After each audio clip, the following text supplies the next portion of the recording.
007 First Light is only a couple of days away now, and we've got a few things to help with your own time with a version of James Bond that's quite intriguing. Just like James learns the ropes of being one of MI6's best agents, you're going to want to know the tricks of the trade yourself if you want to ensure that all your missions go as planned. Luckily, we put a fair bit of time with the game already and are here to help guide you through the opening hours and beyond, so let's dive right in. It's 007. Not 47. It can be too easy to treat any IO interactive title like it's a part of the Hitman franchise. That's going to be a mistake with this one. You see, while Agent 47 relied on stealth and a quiet approach, Bond can certainly opt to do the same, but you're not going to be triggering a level-wide red alert if you're spotted. Levels are broken up into smaller zones that let you have a bit more flexibility in your approach, while a failure to remain on the down low isn't going to be punished as severely. It's still satisfying as hell to clear an area without anyone knowing you were there, but your guns and fists are a viable option in case one of your opponents sniffs you out. Know your audience. Bond's all about spectacle, but his definition of it could change depending on the situation. Think of it this way. First Light gives you a ton of opportunities to pull off cool stuff in any given situation, but it's up to you to discover and act on them. To that end, reading a room to see if stealth can be a good call, or perhaps bluffing your way past a couple of guards works, is a great idea and can set up some very memorable moments for you as you go along. Now, if all else fails, you can always pull out your guns or use your fists to keep yourself ahead of your enemies. Listen in on conversations. A good agent is always on the hunt for information that pertains to their objectives. Bond is no different, and First Light encourages you to act as a spy in almost all scenarios. It's quite satisfying to pick up on snippets of conversations that open up new ways to be the suave, slick agent that you're meant to be as you play the game, and you should be eavesdropping every time you get the chance. You might just pick up a bit of conversation that could get you past a lot of trouble as you go along. Strike up conversations. James Bond is a charismatic individual and isn't afraid to use that to his advantage. You get to lean into that side of the man in First Light, as the game encourages you to talk to NPCs instead of merely sneaking past them. Once again, they're useful sources of information which act as very potent currency in the gameplay loop that IO has to offer. You never know what might come from such conversations, but it's almost always useful to what you're trying to achieve. Remain focused on the mission. If you've had even a passing interest in James Bond as a character over the years, you know that his single-minded focus on his goals has held him in good stead over at MI6. Well, you might want to emulate that as best as you can when you play this game and concentrate on every little detail you come across. For instance, there are missions where you're going to have to remember names of persons of interest and choose the right one in conversations. There are also consequences to wrong answers, mainly in the form of further problems you'll have to solve later on if you make a mistake. Getting it right the first time is certainly the better approach. Hide in plain sight. Bond knows when to keep a low profile, and First Light's disguise and impersonation mechanics let you do just that when the situation demands. You could don a parka to fool mercenaries into thinking you're one of them. Perhaps don some formal attire at fancy parties if you're hunting a target that's going to be there. Blending in until you're ready to be seen is a valid tactic in this one, and those of you who use it are in for a lot of fun. Use your instinct well. Every trained agent knows to trust their gut in less than ideal situations, and First Light understands that quite well. Your instinct meter is a limited resource for a reason, and we recommend you get into the habit of using it at the right moments. It lets you bring guards to you for some silent takedowns, which in turn lets you refill a bit of what you've used. It's also handy when you're trying to alleviate an NPC's suspicions, and can even let you enter a sort of bullet time mode in a pinch. Use it wisely, and you're going to find that no mission is beyond your budding skills as an elite operative. Tell a few fibs. First Light's going to put you in quite a few situations where the truth becomes a spectrum, and all you have to do is make NPCs decide that you're definitely on it. So how do you manage that? By lying, of course. Don't be afraid to use a few well-placed bluffs to make NPCs believe that you belong in an area that you otherwise are not supposed to be in.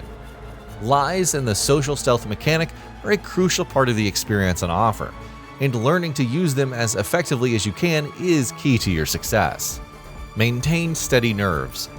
If your lies fail, or your stealthy approach gets ruined by an eagle-eyed enemy, there's absolutely no need to panic, no matter how much the game tries to get you to. Just know that the game merely shifts you into a combat state that you can then clear away by using your guns or some well-placed melee hits. You'll know you're in the clear when the game's UI tells you that the situation is contained, and you can go right back to blending in and taking things slowly and quietly. Remember, unlike Hitman, failing at stealth is only a stepping stone to succeeding in combat. Get comfortable fighting up close.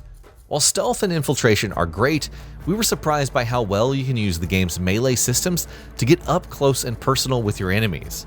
However, things can get quite hard if you don't get used to parrying attacks and using takedown to strategically remove pesky opponents from a fight.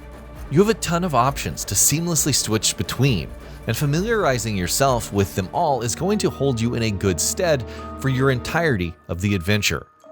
The bad guys in First Light tend to try to take you on in packs, and you're going to have to be better at the deadly dance that is melee combat to be the last one standing. All that's left then is to straighten out your suit and continue with the mission once you're done. Pay attention to your surroundings.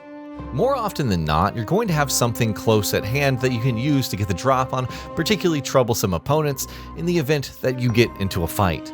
Is there an enemy that's giving you a lot of trouble next to a wall? Well, use it to knock them out with one smooth move. See a device that you can hack on the fly to take a foe down or two? Well, go for it. See a source of light you can overload to temporarily rob your enemies of their eyesight? Hell yeah. Bond is known to improvise, and there's no reason for you not to if you find yourself in a pinch. Try to save lives instead of ending them. Now, all that talk of taking enemies down might have you thinking that a younger, more reckless Bond might play hard and fast with the rules of the job. However, your license to kill isn't permission to do so indiscriminately. Bond's always been known to dislike needless slaughter, and that hasn't changed in the slightest. Indeed, it's an entire mechanic that's been built around killing only when necessary, and you'll need to be cognizant of that at all times. Know when your license to kill activates. Now, building on our last tip, your license to kill kicks in only when your enemies escalate the situation by trying to use lethal force against you. You're going to want to take every step you can to prevent things from going that far unless you're feeling particularly bloodthirsty, or perhaps facing a frustrating mission and just want to cut loose for a bit. The options are there, but they're often the cause of the least desirable outcomes. However, such situations are opportunities to show off Bond's unrivaled marksmanship. It's quite the temptation, but we'd still recommend using your guns only as a last resort in most situations, if only to ensure you're getting the best of everything else that's on offer in First Light. Try to end fights ASAP. If you're in a fight, we highly recommend doing everything you can to end it before one of your opponents gets the bright idea to pull out a firearm. They do that if you give them enough time to react to the lethal force that is you, and dodging bullets can get quite irksome when you have other enemies who are just begging for a few concussions and broken bones. Ending fights before guns are drawn is also a great way to ensure that you still retain control over the situation, which might not be the case if enemies in an area hear gunshots and decide to investigate. Your gadgets are as important as everything else. We're surprised it took us this long to get to an important part of Bond's metaphorical utility belt. Of course, he brings a variety of nifty gadgets to the table. It wouldn't be a Bond game if he didn't, now would it? But you must remember that while they may seem like their use cases are fairly limited, they're actually only restricted by how creatively you choose to use them. It's a good idea to do a bit of testing when you unlock new ones, and see how you could try to weave them into your stealth, combat, and even infiltrations. Experimentation is a great way to find cool ways to stay ahead of those who would see you brought down in First Light, and it's also the perfect way to play a version of Bond who's still learning the ropes, in our opinion. See things through a different Q lens. Speaking of gadgets, one of the most useful ones we think you should make a beeline for is the Q lens. Think of it as Bond's own eagle vision, as it lets you identify enemy locations even through walls, and identify devices for you to hack when you're out and about in the field. This ties in well with our advice about reading a room when you enter it, and the Q lens is going to help you identify useful stuff a lot faster than just using your boring old eyes. So yesterday, and Bond's all about using the latest and greatest tech to his advantage. Multi-purpose gadgets. While there are a ton of these for you to find, we're averse to spoiling any of them for you. We're going to restrict ourselves to talking about one that shoots off a laser that you can use in many ways. In stealth, you could use it to sever ropes holding heavy objects in place, letting the resulting crash act as a distraction. In combat, you could use it to disorient an enemy and open them up for a brutal Bond beatdown.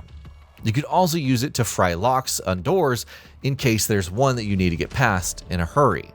The possibilities are quite expansive, and they get even more so once you collect a few of these nifty tools and bring them with you on your missions. Use boss arenas to your advantage.